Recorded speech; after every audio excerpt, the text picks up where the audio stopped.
નમસ્કાર દર્શક મિત્રો, આજે વાત કરવી છે રાષ્ટ્રીય સંત મોરારી બાપુના જીવન વિશે, અવનવી વાતો અને શા માટે તેઓ આ કાળી ધાબરીમાં સતત દેખાય છે તેના વિશેનું રહસ્ય પણ જણાવીશ. પણ સૌ પ્રથમ ચેનલમાં નવા હોય તો આપને વિનંતી રહેશે કે અમારા ચેનલને સબસ્ક્રાઇબ જરૂરથી કરી લેજો.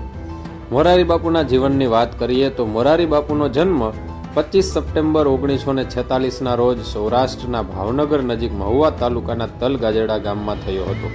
તેનું મૂળ નામ મોરારીદાસ પ્રભુદાસ હરિયાણી હતું. તેમની માતાનું નામ સાવિત્રીબેન હતું. તેમના દાદા ત્રિભુવનદાસને રામાયણ પ્રત્યે અસીમ પ્રેમ હતો અને મોરારી બાપુએ તેમના દાદાને જ પોતાના ગુરુ માનેલા છે. મોરારી બાપુના લગ્ન સંબંધની વાત કરીએ તો તેમના પત્નીનું નામ નર્મદા દેવી અને તેમને સંતાનમાં 3 પુત્રી અને 1 પુત્ર છે. હવે તેના બચપનની જૂનવાણી વાત યાદ કરીએ તો બાપુ છે એ તલગાજડાથી મહુવા 5 મીલ સુધી ચાલીને ભણવા જતા ત્યારે રામાયણની 5 ચોપાઈ યાદ કરતા. આ નિયમના લીધે ધીરે ધીરે તેમને સંપૂર્ણ રામાયણ કંઠસ્થ થઈ ગતી હતી અને તેમની રુચિ પણ તેમાં વધતી ગઈ. માત્ર 14 વર્ષની ઉંમરમાં પહેલીવાર ચૈત્ર માસ 1960માં 1 મહિના સુધી તેમણે રામાયણ કથાનો પાઠ કર્યો. મોરારી બાપુએ મહુવાની જે પ્રાથમિક શાળામાં શિક્ષણ લીધું હતું ત્યાં જ શિક્ષક બન્યા, પણ રામાયણમાં અને રામાયણ કથાની રુચિના કારણે શિક્ષકની નોકરી તેમણે છોડી દીધી અને સૌ પ્રથમ મોરારી બાપુએ 1966ના મે મહિનામાં ગાંઠીલા ગામે પ્રથમ રામાયણ કથાનું નવવાહન પારાયણ કર્યું હતું અને તે પછી તો દેશ વિદેશમાં તથા સ્ટીમર, એરોપ્લેન વગેરેમાં કથાઓ કરતા રહ્યા. તેમણે કૈલાસ માનસરોવર જઈને ત્યાં પણ કથા પારાયણ કર્યું છે અને તેમણે લગભગ 500થી વધુ કથા પારાયણ કર્યા છે. હવે વાત કરીએ મોરારી બાપુ શા માટે તેના ખભે જે આ કાળી શાલ આંખે છે તેના પાછળની દંતકથાઓ શું છે. તેની પાછળની 2 દંતકથાઓ છે. પ્રથમ દંતકથા મુજબ ભગવાન હનુમાનજીએ આ શાલ સાક્ષાત પ્રસન્ન થઈ અને તેમને આપી છે. તેથી આ શાલ ધારણ કર્યા બાદ તેમના ભાગ્યના દ્વાર ખુલી ગયા અને તેઓ સફળ કથાકાર બની ગયા.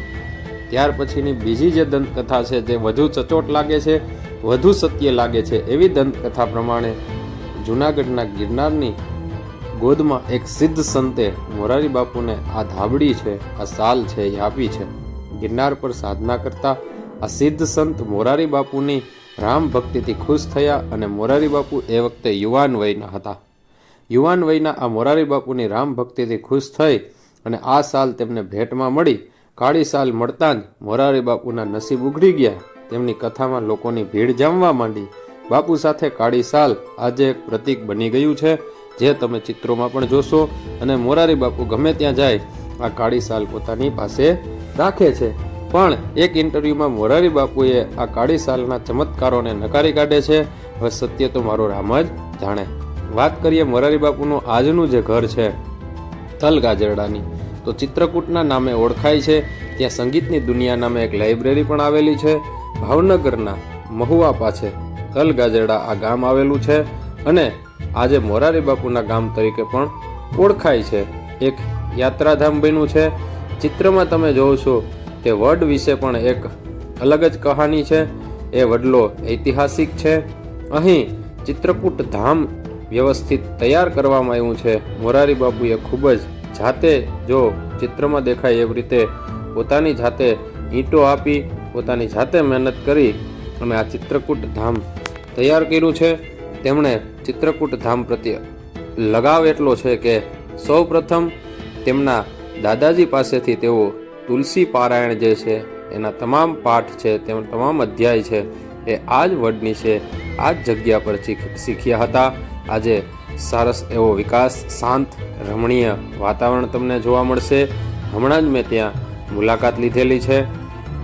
તો આ જે ચિત્રકૂટ ધામ છે ત્યાં સંગીતની દુનિયા નામે એક લાઇબ્રેરી પણ ચાલે છે. સાથે સાથે ભગવાન રામ અને સીતાનું આ મૂર્તિવાળું મંદિર તમને ત્યાં જોવા મળી જશે અને આસપાસ વાતાવરણ, પ્રકૃતિ અને ઘણા બધા ભગવાન રામનું મંદિર, આ હનુમાનનું મંદિર અને એક શાંત વાતાવરણ તમને જોવા મળશે.